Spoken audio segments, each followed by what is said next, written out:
नमस्कार म्हणजे सर्वांना सुरुवातीला स्वातंत्र्य दिनाच्या हार्दिक शुभेच्छा आणि आपल्या देशासाठी बलिदान दिलेल्या प्रत्येक वीराला मानवंदना देत सुरू करतो आपण आजचा व्हिडिओ.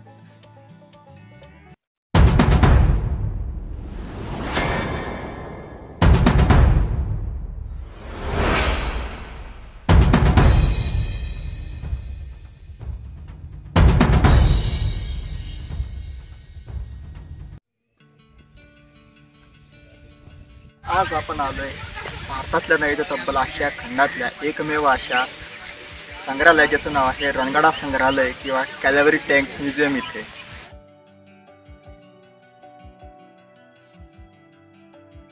या रणगाडा संग्रहालयाचं उद्घाटन 15 फेब्रुवारी 1994 साली कर्नल जोशी यांच्या हस्ते करण्यात आलं. रणगाडा हा शब्द सुरुवातीला लिओनार्डो दा विंची या एका शास्त्रज्ञानी किंवा कलाकारांनी मांडला होता. तर त्याचं उद्दिष्ट असं होतं की कमी ताकद वापरत शत्रूचे जास्तीत जास्त नुकसान करत शत्रूवरती विजय कसा मिळवता येईल या उद्दिष्टाने त्यांनी एक साधन किंवा एक वाहन म्हणता येईल ते बनवलं होतं आणि तेच पुढं अपग्रेड होऊन होऊन होऊन होऊन त्याचं रणगाड्यामध्ये रूपांतर करण्यात आलेलं.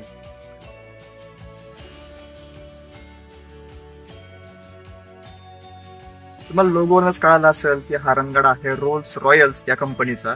1914 साली या कंपनीची घोस्ट या नावाच्या गाडीवरनं अपग्रेड करून हा रणगाडा बनवण्यात आला होता आणि त्या काळी या रणगाड्याचा स्पीड 45 किलोमीटर प्रति घंटा एवढा होता.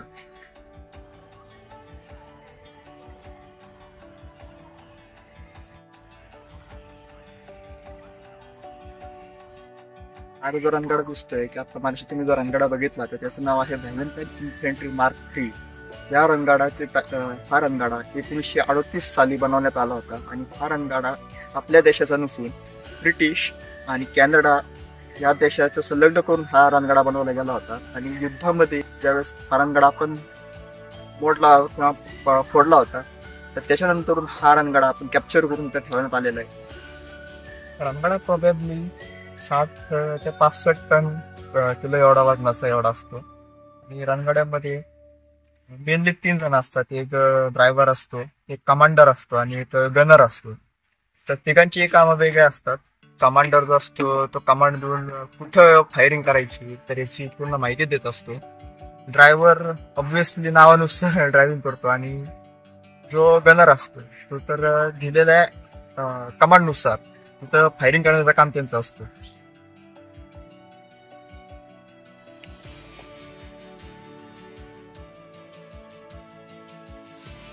मंडळी हा आहे M14 मीडियम पॅटर्न किंवा M14 पॅटर्न नावाचा हा रणगाडा आहे.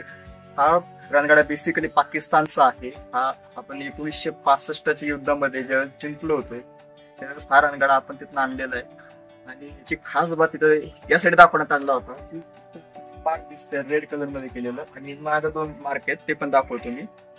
तर ते मार्क याचे की आपण ज्यावेळेस या रणगाडीचा हल्ला केला होता तर हल्ला केल्यानंतर हल्ला आला ते आतमध्ये गेलेले का आपण जोरदार हल्ला केला होता याच्यावर.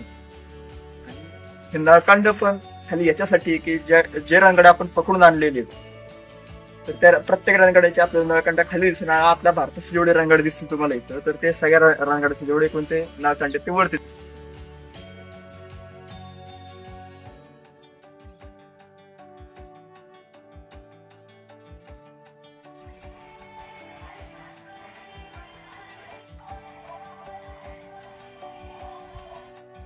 हा ही शेरमन आणि ह्या शर्मनची खासियत बघायची झाली तर ही शर्मन हा जो रणगाडा आहे तो सेकंड वर्ल्ड वॉरच्या दुसऱ्या विश्वयुद्धामध्ये वापरला गेलेला रणगाडा.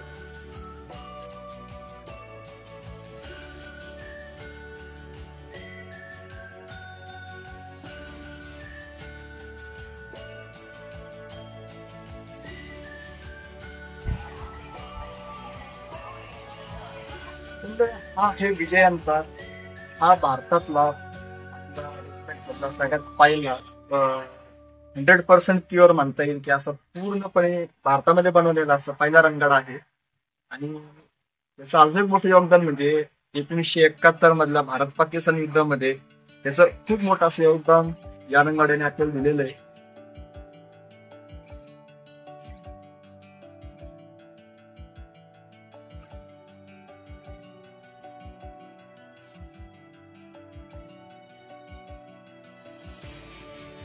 मंडळी, या टँकचं नाव आहे शेरमन टँक किंवा प्लेन टँक. ते 1945 किंवा 1944 ते 45 दरम्यान हा टँक बनवण्यात आला होता. या टँकची जर तुम्ही पिक्चर बघितलं तुम्हाला येतात बॉल लावलेली दिसते.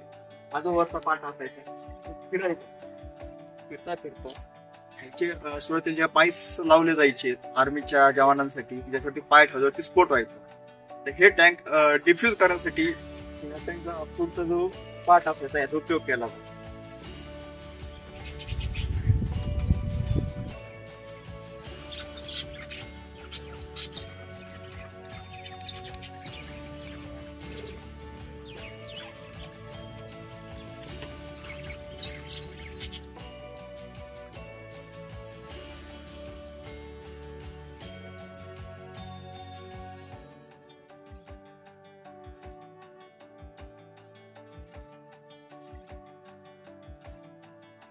कसा वाटला आजचा आम्हाला कमेंट मध्ये सांगा. व्हिडिओला लाईक शेअर आणि आपल्या चॅनल सबस्क्राईब करा आणि आपण भेटू पुढच्या भागामध्ये. Bye bye.